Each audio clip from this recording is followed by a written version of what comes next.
His hand was already around her throat when he saw the ring. "You got pregnant?" Cooper hissed, fingers tightening as Melissa gasped for air, one hand shielding her belly, and that's when the cafe door opened. The man walking in didn't shout. He didn't run. But when he said, "Take your hand off my wife," the entire room went silent because Cooper had just put his hands on Pedro Feliciano's world. And Pedro never leaves threats unfinished. If this story pulled you in, go ahead and subscribe so you never miss what's ahead. I've got another unforgettable story coming tomorrow. And while you're here, drop a comment and tell me where you're watching from. I love seeing people tuned in from all over the world. Okay, let's get back into it. The latte had gone cold, but Melissa kept her palm flat against the ceramic anyway. It was a habit she'd developed somewhere between the woman she used to be and the woman she was still becoming, this need to hold on to warmth even after it had already left. Her therapist would probably say something meaningful about that. Melissa hadn't mentioned it yet. Some revelations felt too private to hand over, even to someone paid to receive them. The cafe off Meridian Avenue moved around her in the easy, unhurried way of a Tuesday afternoon. Pendant lights hung low over polished wooden tables, casting pools of amber across the room. The smell of espresso and warm pastry drifted from the counter. Soft conversation filled the space, nothing urgent, nothing sharp, the kind of atmosphere Pedro had chosen deliberately when he suggested they meet here. Discreet, comfortable. Far enough from his usual world that his mother could relax over coffee without a security rotation making her feel like a target. Melissa shifted in her chair and felt the familiar ache press into her lower back. 5 months. The swell of her stomach was beyond hiding now, not that she tried. Her soft gray cardigan hung open over her white blouse, and her right hand rested instinctively over her belly, the way it always did now, without instruction, without thought. Her body had developed its own language of protection before her mind had caught up. Her laptop sat open on the table beside an untouched cup and a phone she'd already checked 3 times. Pedro had texted 15 minutes ago, running 10 minutes late. "Mama is asking what you ordered. Tell her you had the almond croissant. It'll make her happy." She had not ordered the almond croissant. She had smiled anyway. She turned back to her screen, a half-drafted message to the pediatrician's office about the next appointment, and tried to concentrate. Around her, the cafe carried on. A young couple argued quietly near the window.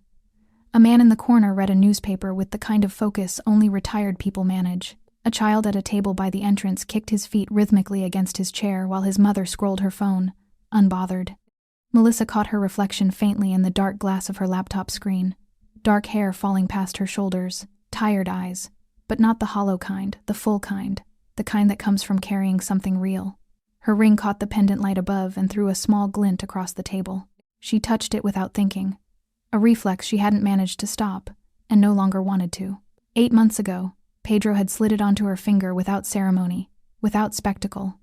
Just the 2 of them, and a handful of the people who mattered most to him, in a room that smelled of white flowers and candle wax. He had looked at her like she was something that made sense to him, like she was an answer he'd been patient enough to wait for. She hadn't known what to do with being looked at that way. She was still learning. The ache in her back sharpened briefly. She rolled her shoulders and reached for the cold latte more out of something to do with her hands than any real thirst. Outside the tall windows, the afternoon sat gray and still. A woman passed on the pavement with a stroller, head down against the wind. Melissa exhaled slowly. This was the life she had built from the rubble of the one before it. Quiet afternoons. A man who texted her about croissants. A baby pressing warmly against her ribs. It wasn't dramatic or loud. It was simply hers. And she was still, even now, quietly surprised each morning that no one was coming to dismantle it. She should have known better than to think that on a Tuesday, the cafe door opened. She didn't look up. She was reaching across the table to close her laptop, eyes down, fingers already moving toward the trackpad. When the shift happened, not a sound exactly, not a movement, but a change in the quality of the air itself. Something that dropped the temperature by a degree she couldn't measure but felt immediately, in the back of her neck and the flat of her palm still pressed against the cold cup. Then the voice came. Melissa. 3 syllables. That was all. But they landed the way a blade lands precise, without warning, finding the exact place that was still unguarded. She had not heard that voice in 14 months. She had not wanted to. She had constructed her entire new life around the deliberate absence of it.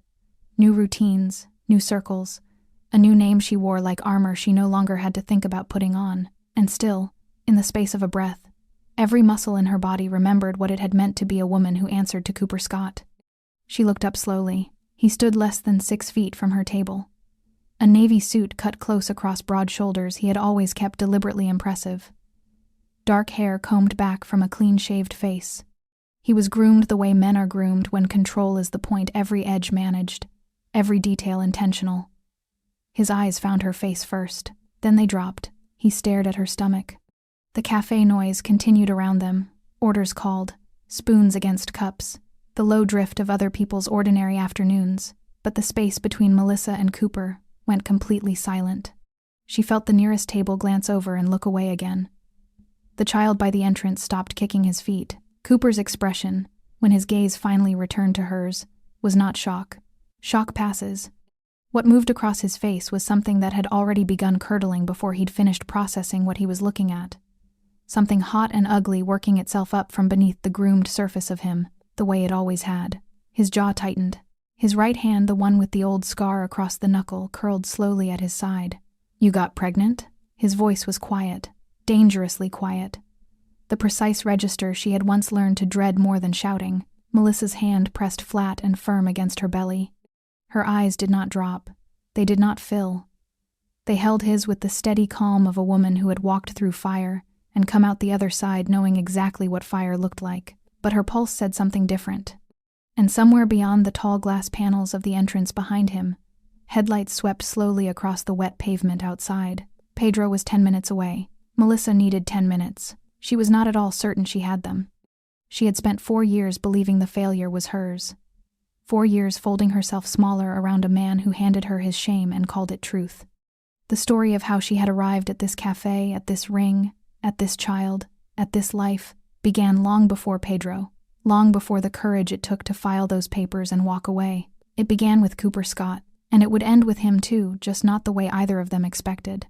Melissa stood slowly, not from fear.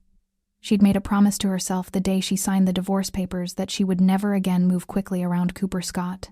Never flinch, never shrink, never give him the satisfaction of watching her scramble. She rose from the wooden chair with deliberate calm, one hand still resting over her stomach, and met his eyes with the kind of steadiness that took 14 months of therapy and a man like Pedro to build. "It's none of your business, Cooper." Something flickered behind his eyes.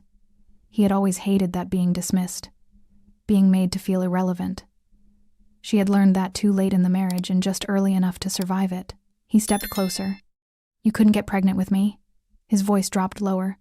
The words pressed out through his teeth like something he'd been holding since the moment he'd seen her belly. 4 years. 4 years, Melissa. And now you're... He stopped. His jaw worked. "How long? How long were you with him before I was even out the door?" "You need to leave. Answer me. Lower your voice." He laughed, a short, airless sound with nothing warm in it. "Lower my voice."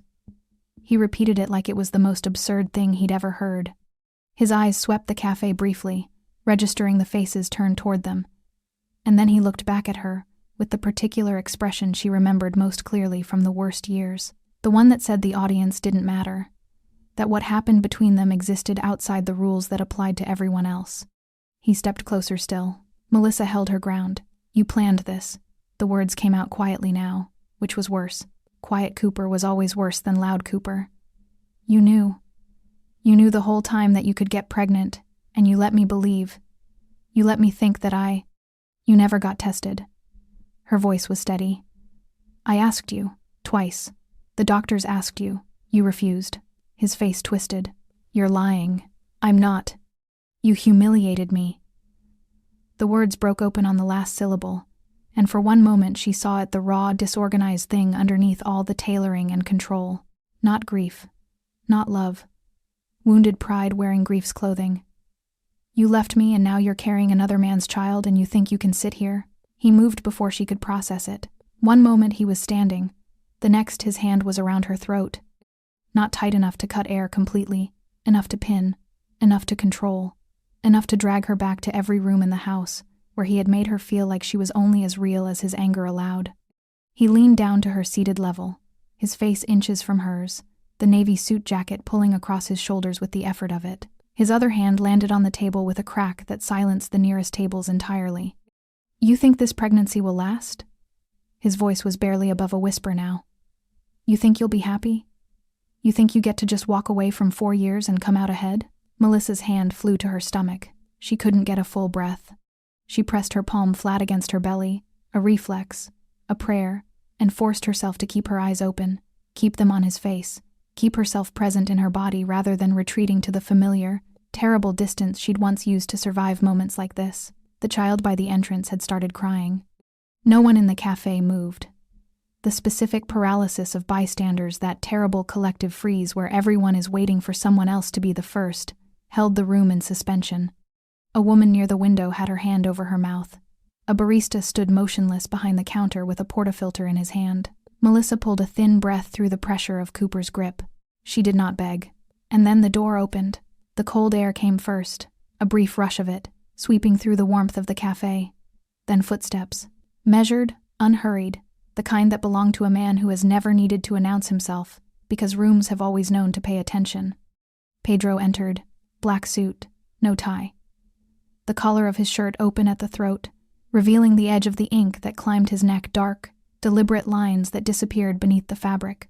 He was broad-shouldered and composed, his dark eyes moving across the room with the quiet efficiency of a man accustomed to reading situations at a glance. His mother stepped in behind him, already unwinding her scarf, already beginning to smile. The smile died. Pedro's gaze found Melissa. Found Cooper's hand at her throat, found her palm pressed against her stomach. Everything changed. Not loudly. There was no shout, no dramatic shift in his expression. That was the part that would stay with everyone in that cafe long after the afternoon was over, how still he became. How the temperature of the entire room seemed to drop a degree in the second before he moved. He crossed the cafe in 6 strides. He took Cooper by the collar with one hand, as if the man weighed nothing, and drove him backward into the stone pillar beside the nearest table. The sound it made was dense and final, like punctuation at the end of a sentence that had gone on far too long. The cafe gasped. Cooper grabbed at Pedro's wrist. Pedro didn't move. "Take your hand off my wife." His voice was low, absolute, the kind of calm that isn't calm at all, but something colder and more dangerous operating underneath it. Cooper blinked, staggered, looked at the man holding him against a pillar, and tried, visibly, to locate his footing. Who are you?" Pedro looked at him, the way a man looks at something he has already decided how to handle. Her husband. The word hit the room like a stone hitting water. Cooper's face went through 3 expressions in 2 seconds. Confusion, disbelief, and something that was beginning, finally, to look like fear. Pedro's mother was already at Melissa's side, her warm hands cupping Melissa's face, checking her neck, her eyes, her breathing, speaking softly in a language Melissa was still learning but understood well enough in moments like this. "You're safe. I have you. He cannot touch you." Pedro leaned close to Cooper. "If you ever put your hands on her again," he said quietly, "you won't have hands." He wasn't shouting. He didn't need to. The private clinic smelled of antiseptic and fresh linen. Melissa sat on the examination table with a paper sheet crackling softly beneath her every time she moved, her cardigan pulled tight around her shoulders, her eyes fixed on the small monitor beside the bed. The technician had already confirmed what Pedro needed to hear. The baby was fine, heartbeat strong and steady, entirely unbothered by the afternoon his mother had just survived. Pedro stood in the corner of the room with his arms folded and his jaw set, watching the screen with an expression that said he would not fully exhale until the doctor said the word "perfect" out loud. The doctor said it. Pedro exhaled. Melissa said nothing. She lay there listening to the rhythmic pulse of her child's heartbeat through the monitor speakers and felt, underneath the relief, something else begin to surface. Something old and heavy and familiar, loosened by the afternoon the way a stone is loosened by water slowly. Then all at once, she had been here before. Not this clinic, not this table, but this particular combination of fluorescent light and medical equipment and the sound of a heartbeat being searched for. She had been here many times before, with different results, with a different man standing in the corner. Pedro noticed her silence on the drive home and didn't fill it with words. That was one of the things she had learned about him earliest. He understood the difference between a silence that needed company and a silence that needed space. He rested his hand over hers on the center console and kept his eyes on the road, and that was enough. That night, after his mother had retired to the guest room and the apartment had settled into quiet, Melissa sat at the kitchen table with a cup of tea she wasn't drinking and let the memories come. She had been 26 when she married Cooper Scott. She had loved him the way young women love men who are certain completely, and with a trust she had not yet learned to portion carefully. He had been charming in the early years, attentive, the kind of man who remembered small things, who made her feel chosen, who spoke about the future with such easy confidence that she had believed, genuinely, that his certainty extended to her. They started trying for a baby in the second year of marriage. It had felt exciting at first, hopeful. She remembered the optimism of those early months, the tracking apps, the vitamins, the careful scheduling that still managed to feel romantic because they were doing it together. Because the trying was an act of wanting something shared. Then the months became a year. The doctor appointments started. Blood work, hormone panels, an HSG test that left her cramping on the examination table while Cooper waited in the car because hospitals made him uncomfortable. Everything came back within normal range. The doctor suggested they test Cooper next. Cooper refused. "I know I'm fine," he said that evening, loosening his tie at the kitchen counter, not looking at her. "There's no point." She had tried to reason with him. Once, twice, 4 times over the following months, each conversation ending the same way, with Cooper's patience thinning, his certainty hardening, his willingness to discuss it closing like a door being pulled firmly shut. And then the cruelty started. Not all at once. That was the thing about the way Cooper operated. It was never sudden enough to be undeniable. It arrived in increments. A comment here, a withdrawal there. The way he stopped reaching for her hand in public. The way he began referring to her body with a clinical detachment that made her feel like a faulty appliance he was still deciding whether to return. "You knew something was wrong with you before we got married, didn't you?" She remembered exactly where she'd been standing when he said it. At the sink, washing the dinner dishes, steam rising from the water. She had gone completely still. "That's not true." "Then why can't you give me a child?" The words had rearranged something inside her. Not broken it, not yet, but shifted it. Moved something fundamental out of alignment in the way that a single wrong step on uneven ground shifts your balance before you've even registered the fall. Over the following months, he called her useless. He said it quietly, conversationally, the way you might comment on the weather. He withdrew from their bed. He told her once, during an argument she no longer remembered the origin of, that she had tricked him, that she had known, and said nothing, and let him commit to a life she was incapable of giving him. She had carried that word for a long time. Tricked. As though love were a transaction. As though she had sat across from him in those early hopeful months and calculated what she could take before he noticed what she lacked. She had started sleeping poorly, eating irregularly. She lost weight she hadn't intended to lose and gained a quietness that her closest friends noticed, and she denied. She stopped calling her mother as often because her mother would have heard it in her voice, and she wasn't ready to say it out loud that her marriage was not what she had believed it was. That the man she had loved with such complete and uncalculated trust had decided the problem was her, and was no longer interested in considering otherwise. She filed for divorce on a Wednesday morning in March. Cooper had signed the papers with a pen he'd brought himself, leaning over the solicitor's desk with the easy confidence of a man who had never doubted his own position. He had looked at her across the table afterward with something that was almost a smile. "You'll regret this," he said. She had said nothing. She had gathered her copy of the papers, placed them in her bag, walked out of the building, and stood on the pavement in the thin March sunshine, and waited to feel something definitive. What came instead was quieter than she expected. Not relief, not grief. Just the particular exhaustion of a woman who has been holding something very heavy for a very long time, and has finally, at great cost, been allowed to put it down. She hadn't known then that the heaviest part, the shame, the belief that she was broken, the 4 years of accumulated damage done to the way she understood herself, would take much longer to set down. She hadn't known yet about Pedro. She hadn't known yet about the truth her own body was still waiting to tell her. She met Pedro Feliciano on an ordinary Thursday. No dramatic circumstances. No rain-soaked street corner or crowded bar where eyes meet across a room and the world slows down to accommodate the moment. It was a Thursday afternoon in September, 6 months after the divorce, at a small gallery opening a colleague had dragged her to because Melissa had declined 3 previous invitations, and goodwill has a limit. She hadn't wanted to be there. She had stood near the back with a glass of white wine she wasn't drinking, wearing a dress she'd bought for a version of herself she was still trying to locate, looking at a large, abstract canvas that meant nothing to her and trying to appear as though it did. "It doesn't work," a voice said beside her. She turned. He was standing 2 feet away, also looking at the canvas. A glass of water, not wine, held loosely in one hand.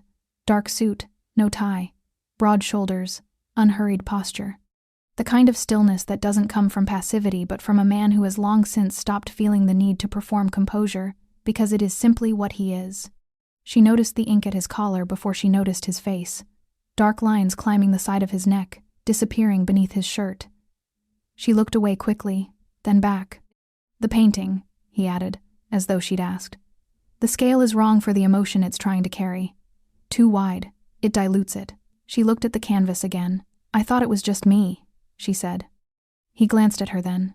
Dark eyes, direct without being aggressive. "It's not just you." That was how it started. They talked for 40 minutes in front of a painting neither of them liked. And then he asked if she wanted to get coffee somewhere that wasn't this gallery, and she had said yes before she'd fully decided to. They walked 3 blocks to a quieter place and sat across from each other at a corner table and kept talking. And at no point during those 2 hours did Melissa feel the specific alertness she had grown accustomed to around men, that low-level monitoring, the constant background calculation of how much space she was taking up, whether her voice was too much, whether she was saying the wrong thing and would pay for it later in some quiet, deniable way. With Pedro, she simply talked. He listened the way very few people listen, not waiting for his turn, not constructing his response while she was still mid-sentence, but actually receiving what she said and sitting with it before he answered. It was disarming in a way she hadn't anticipated and didn't quite know what to do with. They saw each other again the following week, and the week after that. It was on the 4th meeting dinner this time. A small Italian place he'd chosen because the owner knew him and they could speak without interruption. That she told him about the marriage. She hadn't planned to. It came out the way things come out when you are finally in the presence of someone who makes you feel safe enough to be honest gradually. Then with a rush she couldn't stop once it started. She told him about the trying, the doctor visits, the negative tests, the way hope had slowly curdled into something she no longer recognized. She told him about Cooper's refusal to be tested. She told him about the word defective, spoken in the kitchen of a house she had believed was a home. She told him about the divorce and the March pavement and the exhaustion that had followed her out of the solicitor's office, like a second shadow. She told him all of it, and then sat across from him in the low light of the restaurant, waiting for the thing she had learned to expect, the slight withdrawal, the recalibration, the moment when a man's interest quietly adjusts itself around the complicated facts of who she actually was. Pedro was quiet for a long moment. Then he said, "He never got tested." "No, and you carried 4 years of his refusal as though it were your diagnosis." It wasn't a question. She felt something shift in her chest at the precision of it, the way he had located the exact wound without being directed to it. "Yes," she said quietly. He looked at her steadily. "If you can't have children, we build a family another way. That's not a sacrifice, that's just a different door." He paused. "And if you can, then the truth is, you were simply with the wrong man." She had not cried in front of someone in over a year. She came very close to it then. She didn't. She pressed her lips together and looked down at her hands on the table and breathed through it. And when she looked back up, he had not moved, had not looked away, was simply there, present and unhurried, and entirely unfrightened by the weight of what she'd shared. She filed that moment away carefully. She would return to it many times. They married 11 months after the gallery, quietly, as Pedro did everything. A small ceremony, people who mattered, white flowers and candlelight and a ring slid onto her finger by a man who had never once made her feel that her worth was conditional on what her body could produce. 3 months after the wedding, she was late. She bought the test alone, on a Tuesday morning, in a pharmacy 3 streets from their apartment. She took it in the bathroom with the door locked even though she was alone in the flat, and she sat on the edge of the bath and stared at the result for a very long time before she believed it. 2 lines. She pressed her hand over her mouth. And then she cried, not quietly, not carefully, but with the full, unguarded release of a woman receiving the confirmation of something she had been told, repeatedly and cruelly, she would never have. Great, heaving sobs that shook her shoulders and soaked her palms, and had nothing to do with sadness, and everything to do with the 4 years of shame finally, irrevocably, being disproven. The problem had never been her. It had never been her. When Pedro came home that evening, she met him in the hallway with the test still in her hand. He looked at it, then at her face. Then he pulled her into him without a word and held her there while she cried again, his hand steady at the back of her head. He didn't say "I told you so." He didn't need to. The bruises on Melissa's neck faded within a week. The ones no one could see took considerably longer. She told herself she was fine. She told Pedro she was fine.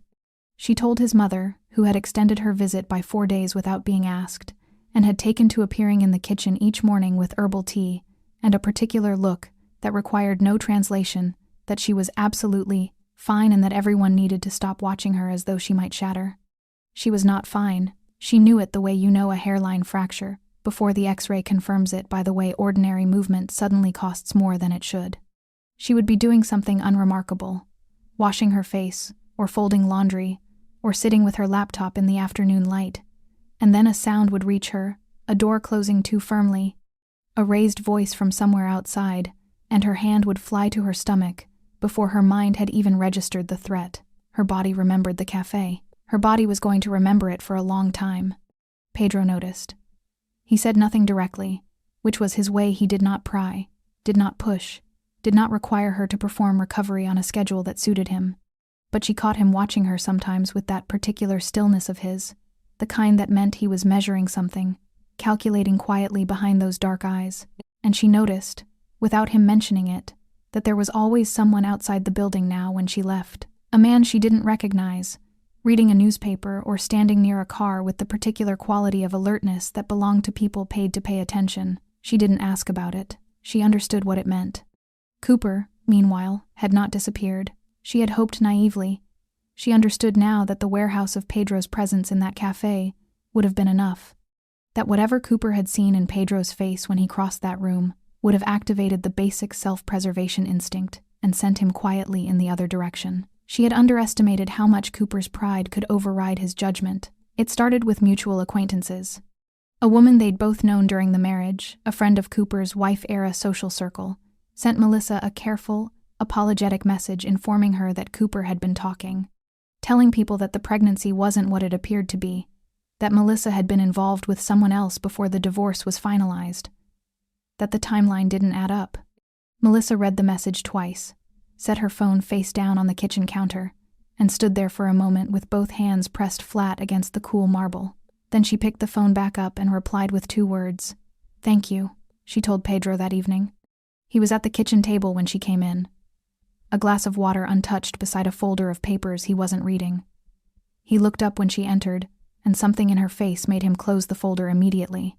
She told him what Cooper was saying, about the rumors, the insinuations about the baby's paternity, the careful, deniable way Cooper was rewriting the story to position himself as the wronged party, the man whose wife had betrayed him, rather than the man who had strangled a pregnant woman in a café in front of 20 witnesses. Pedro listened without interrupting. When she finished, the room was quiet for a moment. "He's scared," Pedro said. "He's lying." "Yes, because he's scared." Pedro's voice carried no heat. It was observational, almost clinical, as though he were describing the behavior of something he'd encountered before and found entirely predictable. Men like Cooper don't go quiet when they're embarrassed. They get louder. They reframe. They make enough noise that the original story gets buried under the revision. Melissa sat down across from him. "What do we do?" "Nothing. Yet." He met her eyes. "You don't respond to rumors. Responding gives them weight." She nodded slowly. She trusted his instincts in ways she was still getting used to. Not blindly, not without question, but with the specific trust of a woman who has watched a man be consistently, quietly right about the things that matter. But the rumors were only the beginning. A colleague of Melissa's, a woman from the translation agency she occasionally contracted with, mentioned in passing that someone had been asking questions. Not officially, not with any authority. "Just a man," she said, "well-dressed. Friendly in that deliberate way that means the friendliness is instrumental. Asking about Melissa's schedule, what hours she kept, whether she drove or took public transport to her appointments." Melissa felt the cold move through her before the woman had finished the sentence. She called Pedro from the pavement outside the agency building, her hand cupped over her phone against the wind, and told him what she'd heard. There was a brief silence on his end, 3 seconds, maybe 4, of the particular quality of quiet that preceded Pedro making a decision. "Go straight home," he said. "Don't stop anywhere. I'll send Rodrigo to walk up with you from the car." "Pedro." "Melissa." His voice was gentle but absolute. Please. She went straight home. That evening, Pedro came in later than usual, said little over dinner, and afterward sat in his study for 2 hours with the door closed. She didn't disturb him. She had learned to read the architecture of his silences, which ones were processing, which ones were planning, which ones meant something had shifted in the world beyond their apartment walls, and he was deciding what to do about it. This one was planning. 2 days later, one of Pedro's men came to him with a report. Melissa was in the living room when she heard the low exchange in the hallway, too quiet to make out, but with a tone that made her set down her book and sit very still. Pedro appeared in the doorway a few minutes later. He looked at her with an expression she hadn't seen before. Not anger, not worry exactly, but the focused, controlled intensity of a man confronting information that has changed the shape of a problem. "What is it?" she asked. He crossed the room and sat beside her. "Cooper has gambling debts," he said quietly. "Significant ones.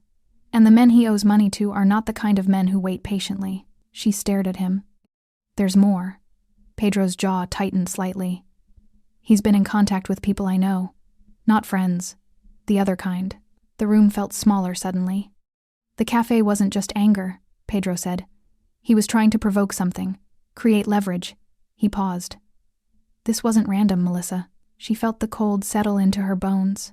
Outside the apartment window, the city carried on indifferent, unhurried, entirely unaware that the afternoon in the cafe had not been an ending at all. It had been an opening move. Pedro didn't sleep that night. Melissa knew because she didn't either. She lay in the dark beside him, listening to his breathing, measured, controlled, but not the slow cadence of a man at rest. He was awake and thinking, and somewhere in the careful architecture of his mind, decisions were being made that he wasn't ready to share with her yet. She didn't press him. She stared at the ceiling and felt the baby shift against her ribs, and thought about leverage. The word kept returning to her. Cooper had gone to that cafe with a purpose beyond rage. That was the part her mind kept circling, kept pressing on the way a tongue finds a sore tooth, not because pressing helped, but because the shape of it was still so difficult to accept. She had spent 14 months constructing a narrative in which Cooper was simply a damaged, angry man who had handled rejection badly.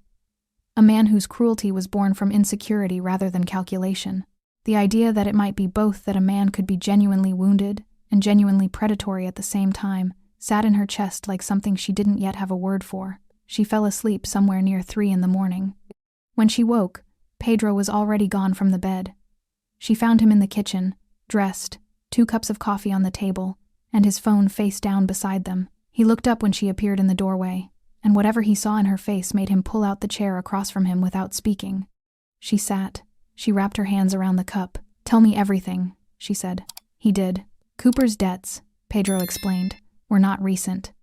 They had accumulated over 3 years through a combination of private card games and loans from men who operated in the spaces between legitimate business and the kind of enterprise that didn't file tax returns. The total figure when Pedro said it made Melissa set her cup down carefully. "He's been hiding that the entire time," she said. "People hide what they're ashamed of. He made me feel ashamed for 4 years. The words came out quietly, without heat. While he was doing this, Pedro said nothing. He didn't need to.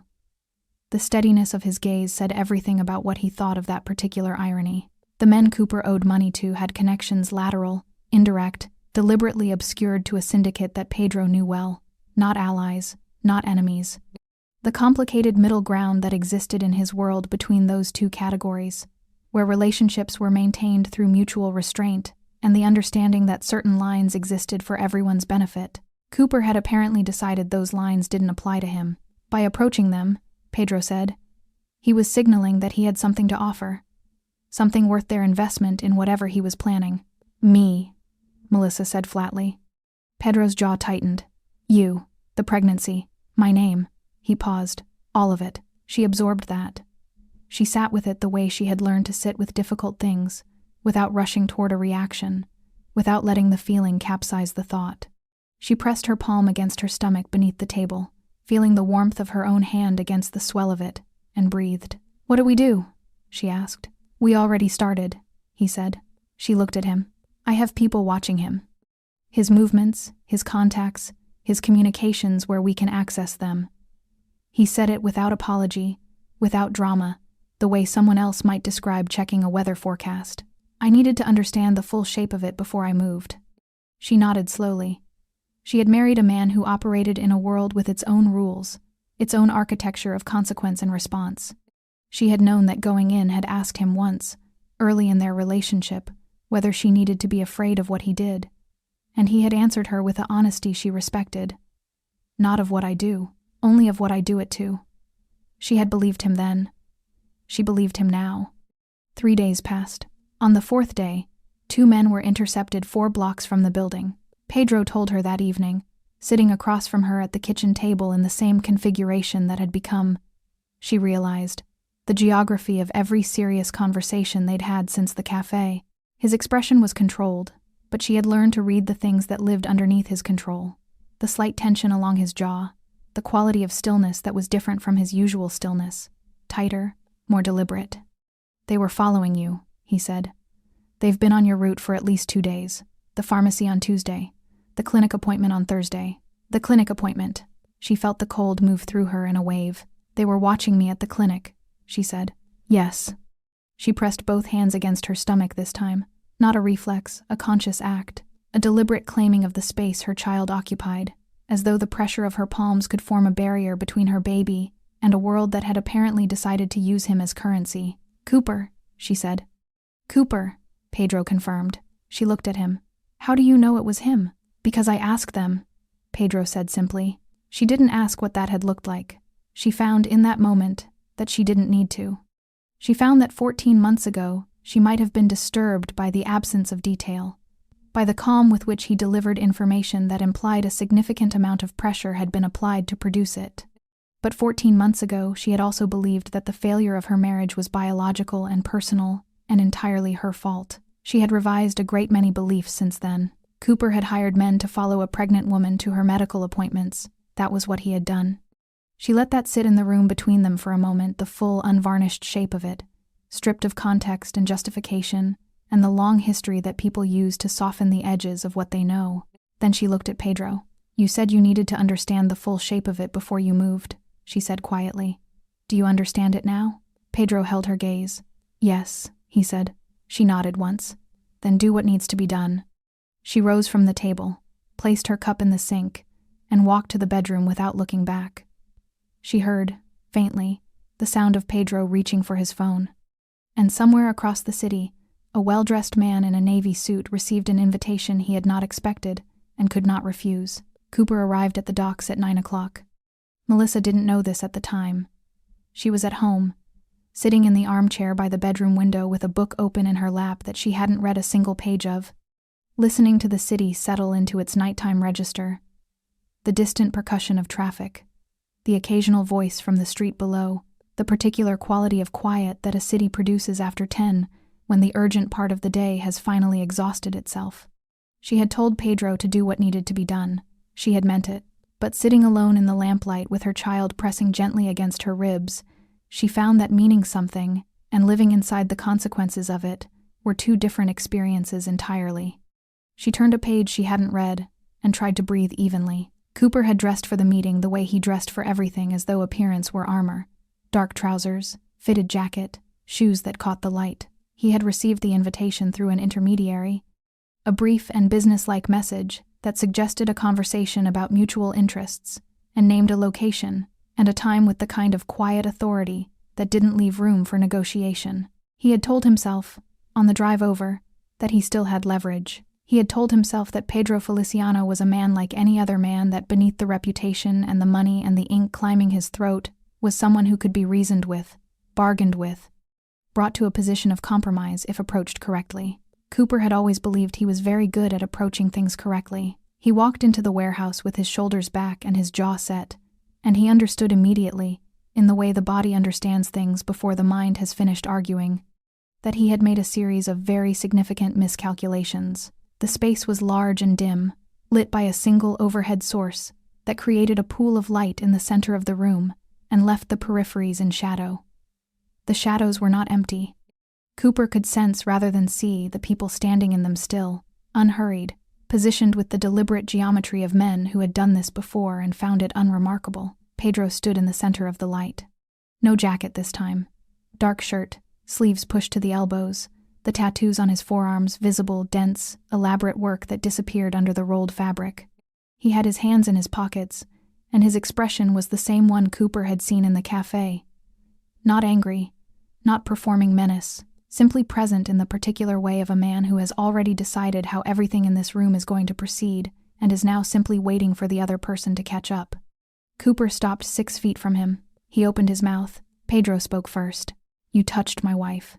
He said it the way someone states a fact in a document, without inflection, without pause, with the particular weight of something being recorded. In a public place, in front of witnesses, with your hand around her throat. Cooper's prepared speech rearranged itself somewhere in his chest. She provoked, "You hired men to follow her." Pedro continued as though Cooper hadn't spoken. "To her medical appointments, to the clinic where she goes for prenatal care." A pause. "You put surveillance on a pregnant woman." The word surveillance in Pedro's mouth sounded different than it would have in anyone else's. Clinical, official, as though it belonged in a ledger of offenses that was being carefully maintained. Cooper felt the first real thread of cold move through him. "I needed information," he said. His voice came out less steady than he'd intended. "You needed leverage," Pedro said. "There's a difference. Leverage implies you had something to trade." He tilted his head slightly. "You don't. I know people. The people you owe money to." Pedro nodded slowly. "Yes, we've spoken." He let that sit for a moment, let Cooper absorb the specific implication of "we've spoken," the casual authority of it, the suggestion that conversations had been had in rooms Cooper would never be invited into, and outcomes had been agreed upon that did not require his input. "They send their regards, and their apologies, actually, for the inconvenience." Cooper's mouth went dry. The rehearsed confidence he'd carried through the warehouse doors had not exactly evaporated, it had simply become irrelevant. The way a map becomes irrelevant when you realize you're in a completely different country than the one it charts.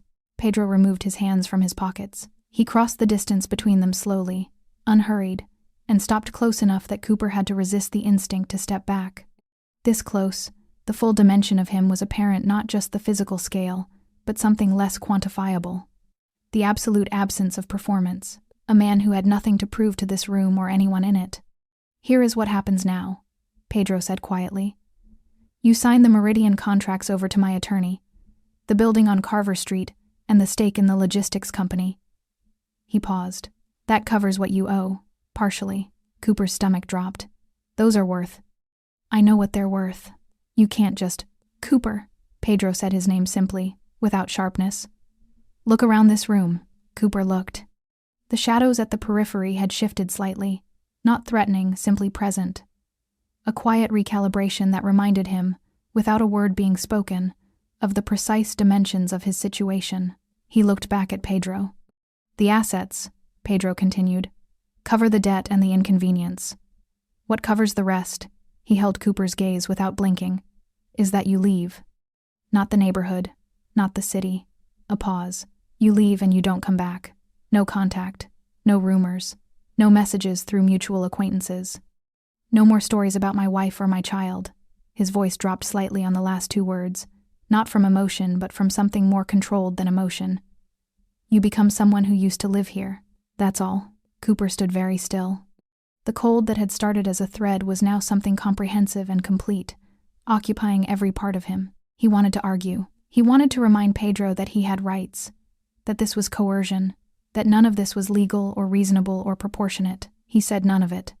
Because standing in that warehouse in the dim pool of light, Cooper Scott finally, thoroughly, understood something he should have understood. The moment Pedro's hand closed around his collar in the cafe, he was not in a room where those words meant anything. He signed the documents an hour later. He booked a flight before midnight. And when Melissa woke the next morning to find Pedro sitting on the edge of the bed in the gray early light, watching her sleep with an expression she had never seen on him before, something quiet and ferocious and deeply, privately tender, she knew without being told that it was over. "Is he gone?" she asked. Pedro reached out and tucked a strand of hair back from her face. "He's gone," he said. Melissa heard Pedro come home at 11:30. She wasn't asleep. She had been lying in the dark with her eyes open and her hand flat against her stomach, listening to the baby's small interior movements, those subtle, oceanic shifts that she still wasn't entirely accustomed to, still found quietly astonishing each time they came. She heard the front door, heard his footsteps in the hallway, heard the particular pause outside the bedroom door that meant he was deciding whether to wake her. She saved him the decision. "I'm awake," she said. He came in. He didn't turn on the overhead light, just the small lamp on his side of the bed, which threw a warm and limited glow across the room. He sat on the edge of the mattress with his back partially to her and leaned forward, elbows on his knees, and for a long moment he simply sat there in the lamplight looking at the floor. She pushed herself upright against the headboard. She studied the line of his shoulders, the ink on the back of his neck, the way he carried the evening in his posture, not heavily, not guiltily, but with a kind of settled weight that told her he had done what he'd gone to do and had come home having made peace with it. "Is he gone?" she asked. "He's gone." She nodded. She had expected to feel relief immediately, the clean, uncomplicated release of a threat eliminated. What she felt instead was more layered than that. Relief, yes, but underneath it, something that needed to be said. "You could have killed him," she said quietly. Pedro turned to look at her then. His expression was unreadable in the way it sometimes was, not closed exactly, but still, like water that runs deep enough that the surface gives nothing away. "Yes," he said, simply, without pretense. "But you didn't." "No." She held his gaze. "Why?" He was quiet for a moment. Not evasive, considering. The way he always considered things before he gave them to her, making sure what he offered was accurate rather than just comforting. "Because you don't need that weight on your conscience," he said. "Whatever he did to you, and I know what he did, you are not a woman who wants a man's death as the resolution to her story." He paused. "I know the difference." She felt something move through her chest. Not quite tears, something that lived behind tears, deeper and older than the specific grief of this moment. "You made that choice for me," she said. "I made it with you in mind," he corrected gently. "There's a difference." She looked at him for a long moment.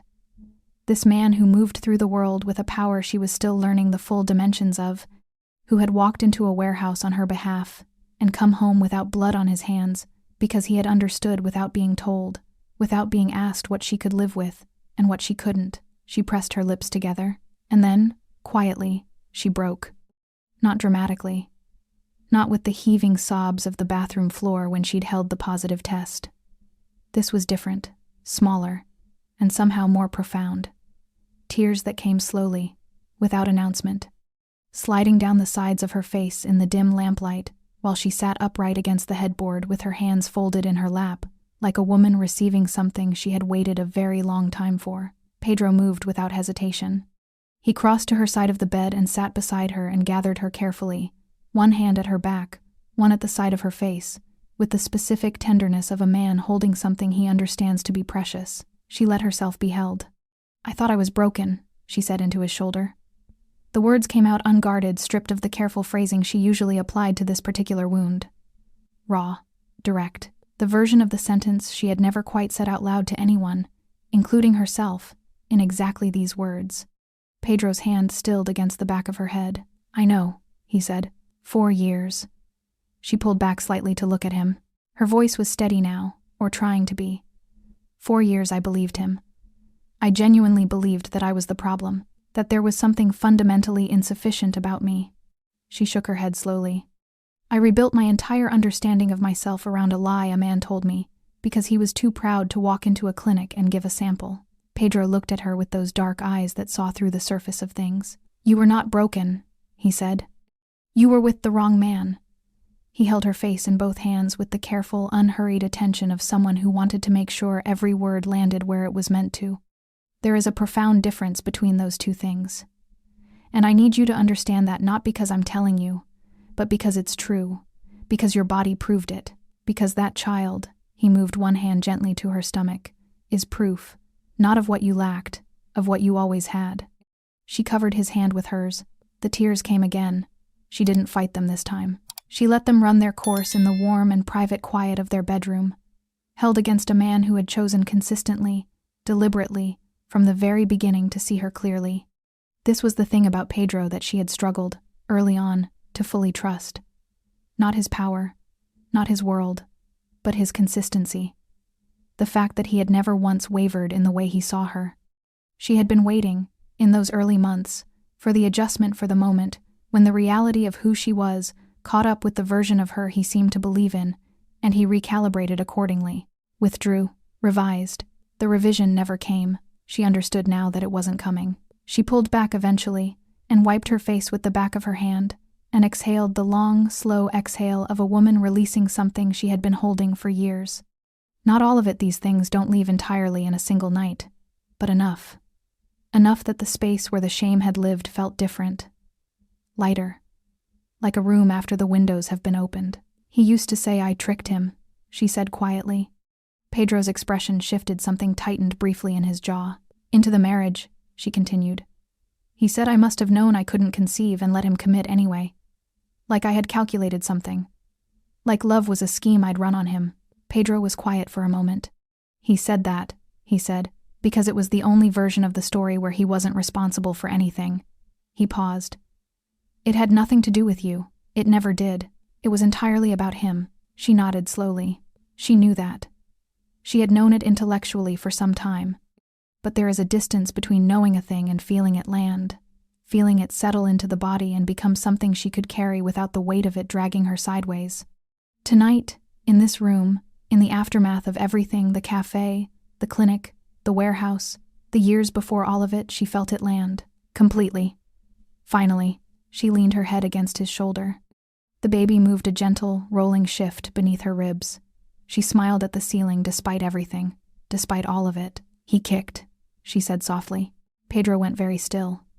Then he pressed his hand more firmly against her stomach, waiting. A moment passed. Then another small movement, distinct and purposeful, pressing back against his palm. Something changed in Pedro's face. She watched it happen, watched the controlled, composed man she had married come undone quietly, privately, thoroughly, by the pressure of his son's foot against his hand. He didn't say anything. He didn't need to. The morning after felt different. Not easier exactly. Nothing about the preceding weeks had been easy, and the residue of difficulty doesn't lift overnight simply because the immediate threat has been removed. But different. The apartment held a quality of quiet that Melissa hadn't noticed before. A stillness that wasn't the held breath variety of recent weeks, but something more genuinely settled. She moved through the kitchen in the early light making tea, and the ordinary domestic simplicity of it struck her as remarkable, in the way that ordinary things become remarkable once you've spent long enough being afraid they might be taken from you. Pedro's mother, Isadora, was already at the table. She was a compact, sharp-eyed woman in her late 60s, who wore her gray hair pinned back and her opinions openly, who had extended her visit twice now without anyone formally inviting her to do so, and had somehow made herself indispensable in the process.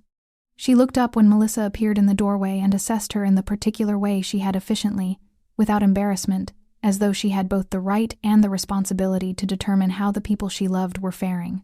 You slept, Isadora said. An observation, not a question. Some, Melissa said. Sit. Melissa sat.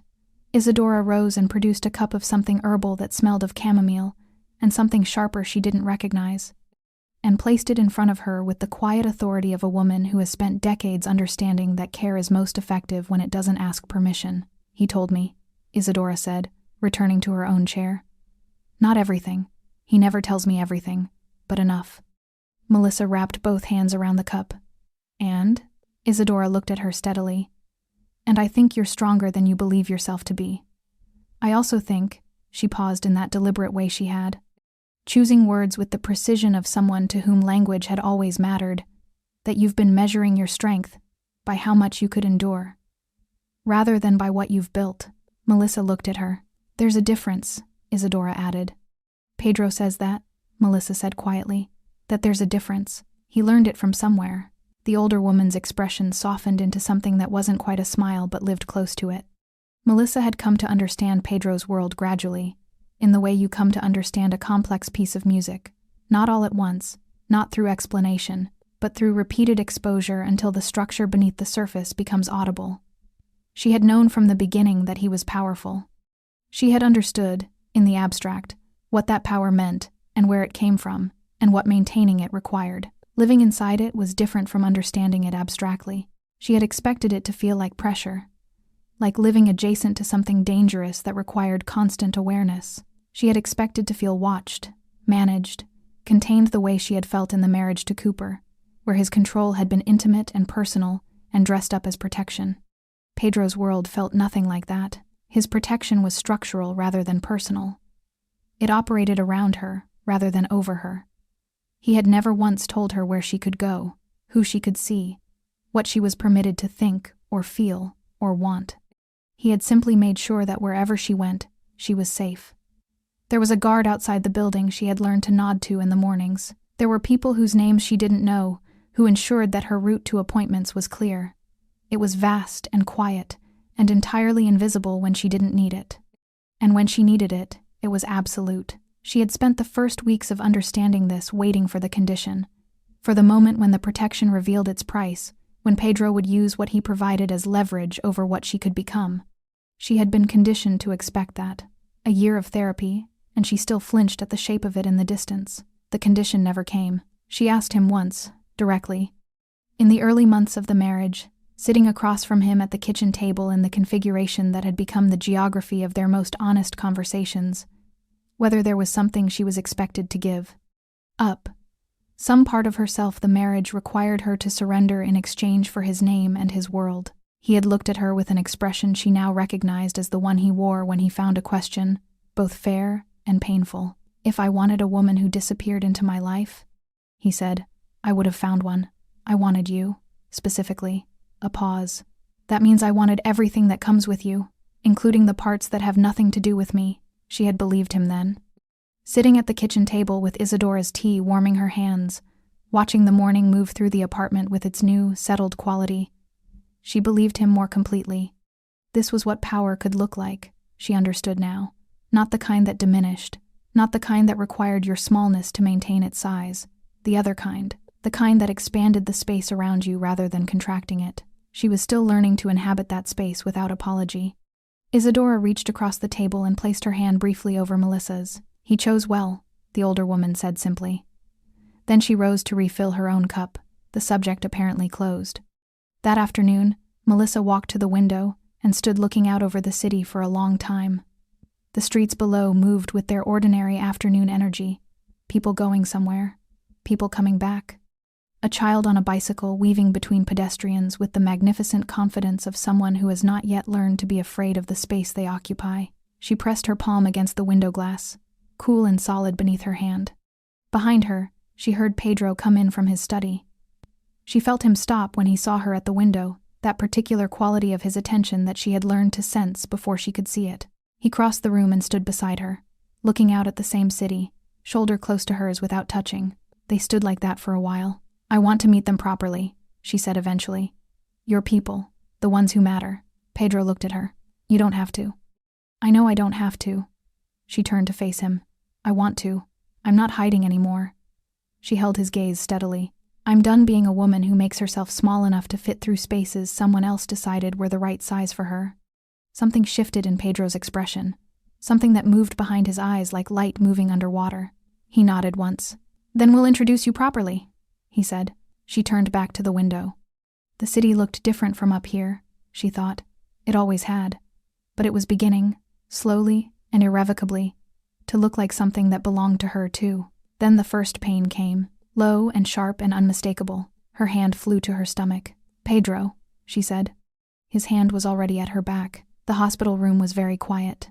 Not empty, there were nurses, a midwife, a doctor who spoke in the calm and unhurried register of someone who has attended hundreds of these moments and still treats each one with the same focused attention. But quiet in the sense that mattered. No phones, no business, no world outside the room. Pedro had cleared his entire day the moment she said his name at the window. He had not left her side since. She noticed this with a clarity that the intensity of labor somehow sharpened rather than obscured the specific, grounding awareness that he was there, not managing from a distance, not stationed in a waiting room with his phone and his associates. There, in the room, in a chair he had pulled close to the bed, and then abandoned in favor of standing beside her when the hours deepened and the work intensified. He was not comfortable with helplessness. She had learned that about him. He was a man built for action, for decisions, for the controlled application of will toward outcomes. Sitting beside a woman in labor and being unable to do anything except be present was, she understood, one of the harder things she had ever asked him to do without asking. He did it without complaint, without his phone, without once looking toward the door. She reached for his hand during the worst of it, and he gave it to her completely, let her grip it with a force that had nothing restrained about it, said nothing, kept his eyes on her face with the focused, absolute attention of a man who has decided this is the only thing in the world that exists right now. "You're doing it," he said quietly. Not a performance of encouragement. A simple, observed fact. She was doing it. The baby arrived at 10 minutes past 2 in the morning. The sound he made, that first, furious, magnificent announcement of existence, hit the room like something physical, like pressure. Melissa felt it in her sternum and her throat simultaneously, and she was crying before she had processed the fact of crying, tears running freely down her temples and into her hair while she reached for him, and the midwife placed him against her chest, and the world rearranged itself permanently around this new and specific gravity. He was small and warm and absolute. She held him against her and felt his weight, the particular, astonishing realness of it, and could not speak. There were no words that fit the inside of this moment. She had imagined it many times over the past 5 months, had rehearsed in the privacy of her own mind what she might feel, and none of the rehearsals had come close to this. This was the thing itself, unmediated and complete. She looked up. Pedro stood at the side of the bed, very still. He was looking at his son. She had seen Pedro in many configurations over the course of knowing him. Composed, authoritative, quietly furious, tender in the private, careful way he reserved for moments between just the two of them. She had seen him in the warehouse controlled and absolute. She had seen him at the café cold with purpose. She had not seen this. His expression was entirely unguarded. The composure that was so fundamental to him, so constitutive of how he moved through the world, had simply gone. Not broken, released. As though he had made a conscious decision that this moment did not require it, that this was a room where he could afford to be seen completely. His jaw worked. His eyes were bright. "Do you want to hold him?" she asked softly. He looked at her, then back at the baby. Then he nodded a single, wordless movement that contained more than she had ever heard him say. The midwife guided the transfer, and then Pedro had his son in his arms. He held him the way Melissa hadn't expected, not tentatively, not with the stiffness of a man unaccustomed to small things. He held him with the same settled, absolute quality he brought to everything, as though the baby had always belonged in exactly this position, and Pedro's arms had simply been waiting for him to arrive. He looked down at his son's face for a long time without speaking. When he finally looked up at Melissa, there were tears on his face. He didn't move to conceal them. He simply let them be there, present and unashamed, in the quiet hospital room at 10 past 2 in the morning. "Thank you," he said. 2 words. But the way he said them encompassed everything: the gallery, the Italian restaurant, the ring, the clinic, the warehouse, the years she had spent believing she was insufficient, and the 1.5 years it had taken to understand she was not. She felt the tears come again. "He has your eyes," she said. Pedro looked back down at the baby. "He has your strength," he said quietly. "I hope." The room settled around them, warm, still, complete. The nurses moved softly at the periphery. Beyond the window, the city continued in its unaware, indifferent way, entirely ignorant of what had just occurred in this room. The arrival of a boy who would grow up knowing, because both his parents had fought their way to understanding it, that power and love were not opposites. That protection could feel like expansion. That the people who love you correctly make you larger, not smaller. Melissa leaned back against the pillow and watched Pedro walk slowly back and forth beside the bed, his son against his chest, speaking to him in a low voice she couldn't quite hear.